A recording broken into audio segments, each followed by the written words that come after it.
வணக்கம். திசைகளின் 10 மணி செய்திகள். மூவர் சுட்டுக் கொல்லப்பட்ட சம்பவம் சுயேட்சை விசாரணை தேவை, ஜாசிகா வலியுறுத்து. கடந்த நவம்பர் 24ஆம் தேதி மலக்கா டூரியான் துங்காலில் 3 இந்திய இளைஞர்கள் சுட்டுக் கொல்லப்பட்ட சம்பவம் பெரும் அச்சத்தை ஏற்படுத்துவதாக உள்ளது என்று மலக்கா ஜாசிகா தெரிவித்துள்ளது. கொள்ளையர்களான அந்த 3 இளைஞர்களும் போலீஸ்காரர்களை பாராங்கினால் தாக்க வந்ததாக அரசு மலேசிய போலீஸ் படை தொடக்கத்தில் வெளியிட்டுள்ள அறிக்கையில் தெரிவித்த போதிலும், அந்த துப்பாக்கி சூட்டு சம்பவத்தின் பின்னணியில் உண்மையிலேயே என்ன நடந்தது என்பதை அறிய முற்படும் போது ஒரு வகையான பயத்தை ஏற்படுத்துவதாக உள்ளது என்று மலாக்கா மாநில ஜாசிகா சட்டப்பிரிவு தலைவர் மதன் ஆனந்தன் தெரிவித்தார். உண்மையிலேயே பலவந்தம் இருந்தால் மட்டுமே துப்பாக்கியை பயன்படுத்துவதற்கு சட்டங்கள் அனுமதிக்கின்றன. ஆனால் இந்த சம்பவத்தின் பின்னணியில் நடந்த விவகாரம் முற்றிலும் மாறுபட்டுள்ளது.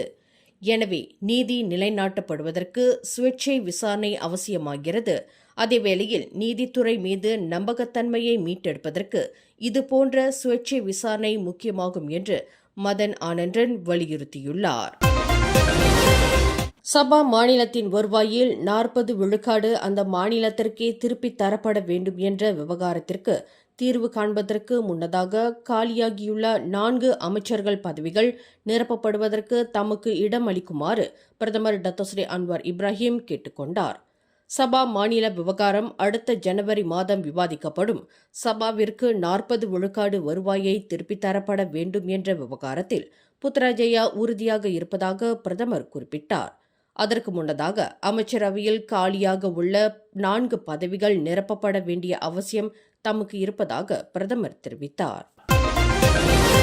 மலக்காவில் 3 இந்திய இளைஞர்கள் சுட்டுக் கொல்லப்பட்ட சம்பவத்தில் பாதிக்கப்பட்ட 3 குடும்பங்களைச் சேர்ந்தவர்கள் சார்பில் ஆஜராகியுள்ள வழக்கறிஞர் ஒருவருக்கு சமூக ஊடகத்தின் மூலம் கொலை மிரட்டல் விடுக்கப்பட்டதாக கூறப்படும் புகார் குறித்து புலன் விசாரணை செய்யப்படுகிறது என்று போலீசார் தெரிவித்துள்ளனர். இந்த சம்பவம் தொடர்பாக சம்பந்தப்பட்ட வழக்கறிஞர் ராஜேஷ் நாகராஜன் நேற்று வெள்ளிக்கிழமை மாலை 5:16 மணியளவில் போலீசில் புகார் செய்துள்ளதாக பட்டாலிங் ஜெயா மாவட்ட போலீஸ் தலைவர் ஏசிபி சம்சுடின் மமட் தெரிவித்தார். அந்த வழக்கறிஞர் பட்டாலிங் ஜெயாவில் உள்ள தமது அலுவலகத்தில் இருந்தபோது துப்பாக்கி சூட்டு சம்பவம் தொடர்பில் அடையாளம் தெரியாத நபர் ஒருவர் கொலை மிரட்டலுக்கான ஓர் உள்ளடக்கத்தை சமூக ஊடகத்தில் அனுப்பியுள்ளதாக தமது புகாரில் தெரிவித்துள்ளார் என்று ஏசிபி சம்சுடின் குறிப்பிட்டார். கிடா மாநில அரசுக்கு சொந்தமான மாடு வளர்ப்பு கூட்டத்திட்டத்தில் லஞ்சம் பெற்றதாக கூறப்படும் படாங்சரா எம்பி டத்தோ அஸ்மான் நஸ்ருடின் மற்றும் வர்த்தகர் ஒருவர் வரும் திங்கட்கிழமை நீதிமன்றத்தில் குற்றஞ்சாட்டப்படுவர் என்று மலேசிய ஊழல் தடுப்பு ஆணையமான SPRM தலைமை ஆணையர் தான்ஸ்ரீ அசம்பாக்கி தெரிவித்தார். பாஸ் கட்சியைச் சேர்ந்த அந்த எம்பிக்கு எதிராக ஷாலாம் நீதிமன்றத்தில் குற்றச்சாட்டு கொண்டு வரப்படும் என்று அவர் குறிப்பிட்டார். இருவரையும் நீதிமன்றத்தில் குற்றஞ்சாட்டப்படுவதற்கான அனுமதி கிடைத்துள்ளதாக அசம்பாக்கி தெரிவித்தார். மாடு வளர்ப்பு திட்டத்திற்கு தேவையான நிலத்தை பெற்றுத் தருவதற்காக 4 லட்சம் ரிங்கெட்டை படாங்சரா எம்பி டத்தோ அஸ்மான் லஞ்சமாக பெற்றதாக கூறப்படும் குற்றச்சாட்டின் அடிப்படையில் அவர் நேற்று SPRM அதிகாரிகளால் கைது செய்யப்பட்டார். நாட்டில் மிக பழமையான தமிழ் பள்ளிகளில் ஒன்றான கில்லான் ஐலண்ட்ஸ் தோட்ட தமிழ் பள்ளியின் இணை கட்டடத்திற்கான அடிக்கல் நாட்டு விழா இன்று காலையில் வெகு சிறப்பாக நடைபெற்றது. ஸ்லாங்கூர் மாநிலத்தில் 1209 மாணவர்கள் பயிலும் 2வது மிகப்பெரிய தமிழ் பள்ளியான ஐலண்ட்ஸ் தோட்ட தமிழ் பள்ளியில் வகுப்பறைகள் பற்றாக்குறை நிலவி வருவதை கருத்தில் கொண்டு பள்ளி நிர்வாகம், பள்ளி பெற்றோராசிரியர் சங்கம் மற்றும் பள்ளி மேலாளர் வாரியம் இணைந்து இணை கட்டடத்தை கட்டுவதற்கு வகை செய்துள்ளனர். குருக்கள் தலைமையில் சிறப்பு பூஜைகளுடன் தொடங்கிய இந்த நிகழ்வில் ஸ்லாங்கூர் மாநில ஆட்சிக்குழு உறுப்பினர் வி பாப்பாராய்டு, சந்தோசா சட்டமன்ற உறுப்பினர் டாக்டர் குணராஜ் ஜார்ஜ், பள்ளி தலைமை ஆசிரியர் திருமதி கோகிலவேணி, பள்ளி மேலாளர் வாரிய தலைவர் மகேந்திரன் வரதன், அவர்கள் தலைமையிலான பொறுப்பாளர்கள், ஆசிரியர்கள் மற்றும் பெற்றோர்கள் திரளாக கலந்து கொண்டனர். 100 ஆண்டுகளுக்கும் மேலான வரலாற்றை கொண்ட ஐலண்ட்ஸ் தோட்ட தமிழ் பள்ளிக்கு இணை கட்டடம் கட்டுவது குறித்து தமது மகிழ்ச்சியை வெளிப்படுத்திய பாப்பாராய்டு, இணை கட்டடத்திற்கு அடித்தளமிட்ட பள்ளி மேலாளர் வாரிய தலைவர் மகேந்திரன் வரதன், பள்ளி பெற்றோராசிரியர் சங்க தலைவர் பள்ளி தலைமையாசிரியர் கோகிலவேணி மற்றும் இதர பொறுப்பாளர்களுக்கு தமது பாராட்டுகளை தெரிவித்துக் கொண்டார். அதாவது ஸ்லாங்கூர்ல பார்த்தீங்கன்னா மலேசியாவில் இது வந்து செகண்ட் ஹையஸ்ட் பிள்ளைங்க 1209 மாணவர்களுக்கு படிக்கிறாங்க. இந்த வேளையில் இங்கே மாணவர்கள் பற்றாக்குறை, பள்ளிக்கூடம் அதாவது வகுப்பறைகள் பற்றாக்குறை ஏற்பட்டிருக்கு. அந்த ரீதியில் பெற்றோர் சங்கம் தலைவருக்கும் எல்பிஎஸ்க்கும் கண்டிப்பாக நம்ம பாராட்டு தெரிவிக்கணும். குறிப்பாக பார்த்தீங்கன்னா நம்ம பள்ளி தலைமை ஆசிரியர் சேர்த்து இவங்களோட முயற்சினால இன்றைக்கு ஒரு இணை கட்டடம் கட்டிக்கிட்டு இருக்கிறாங்க. இன்னைக்கு அடிக்கல் நாட்டு விழா கண்டிப்பாக சுற்றுவட்டார மக்கள் அதிகமாக உதவி பண்ணியிருக்காங்க. இருந்தாலும் பத்தாது, என்னால் முடிஞ்ச கண்டிப்பாக நான் மாநில ரீதியில் எவ்வளோ நான் கண்டிப்பாக பண்ணுறேன். ஆனால் தேசிய ரீதியில் நான் பெரியமாக நான் எதிர்பார்க்குறேன். பல தமிழ் பள்ளிகள் மூடு விழா காண்கின்றன என்று சிலர் சொல்கின்றனர்.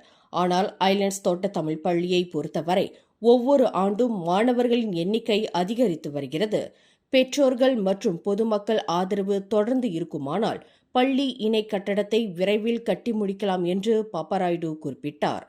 பள்ளி மேலாளர் வாரிய தலைவர் மகேந்திரன் கூறுகையில், பள்ளி இணை கட்டடம் கட்டும் திட்டத்திற்கு ஆதரவு நல்கியுள்ள பாப்பராயுடுவுக்கு தமது நன்றியை தெரிவித்துக் கொண்டார். இன்னைக்கு நம்ம இது ரொம்ப நாள் பிளான்ல பண்ணி இன்னைக்கு தான் நம்மளுக்கு இந்த ஒரு இது கிடைச்சிருக்கு. இன்னைக்கு நம்மளோட பூமி பூஜை செஞ்சிருக்கோம். இந்த பில்டிங் மிக விரைவில் நல்லா மேலே ஏறணும். அதுக்கு நம்ம YB நம்மளுக்கு நல்ல ஆதரவு கொடுத்துருக்காரு.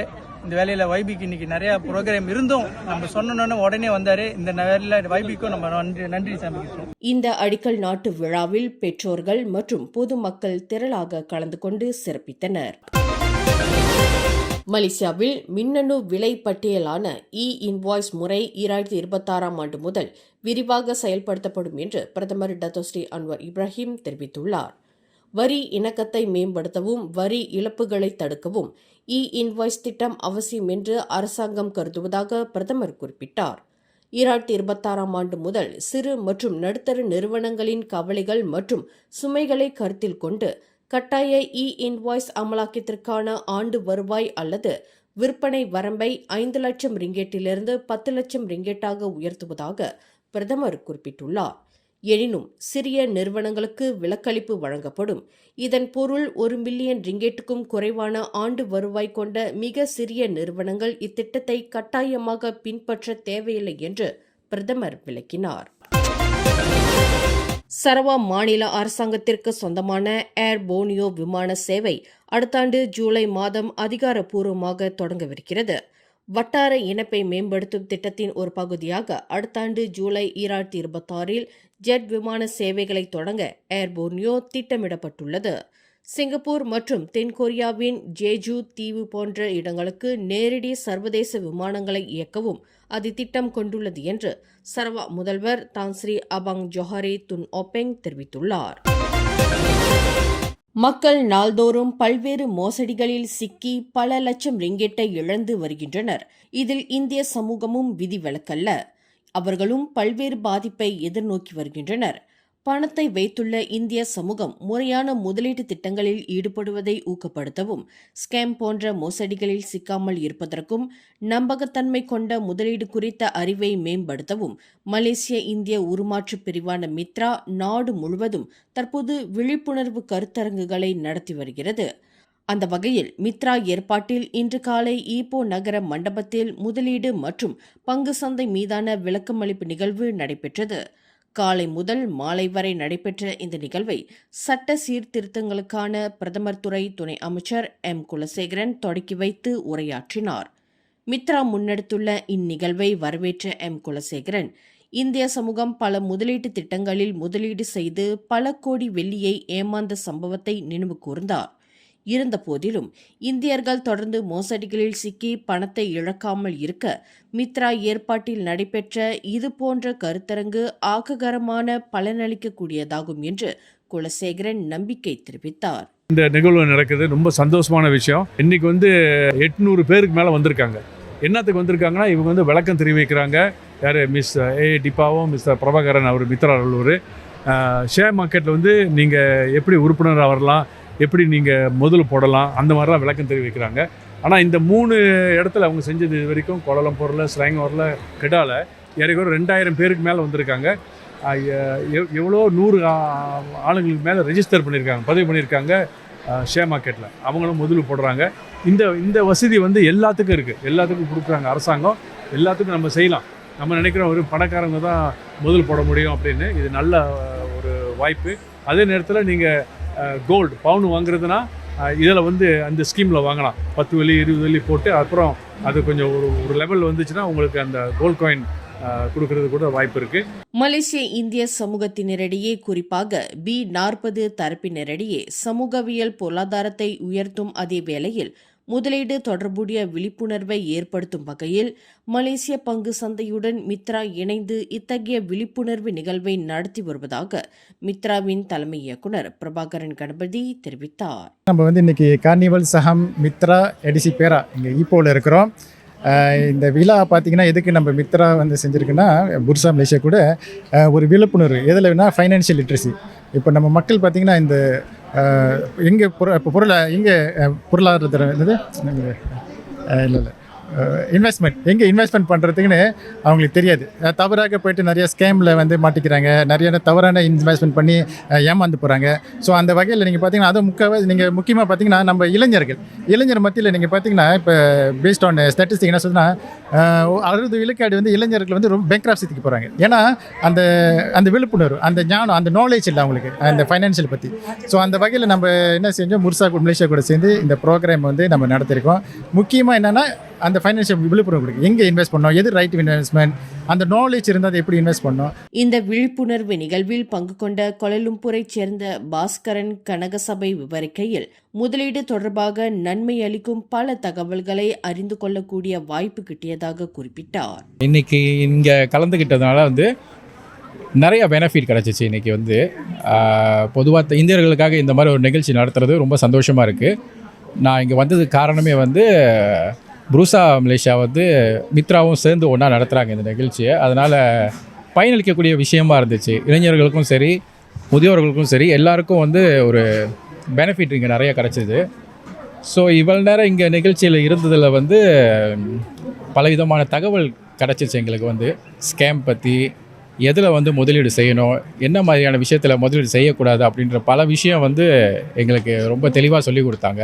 இந்த விழிப்புணர்வு கருத்தரங்கு மக்களிடையே மகத்தான ஆதரவு கிடைத்ததுடன் சுமார் 800 பேர் கலந்து கொண்டு பலன் பெற்றனர்.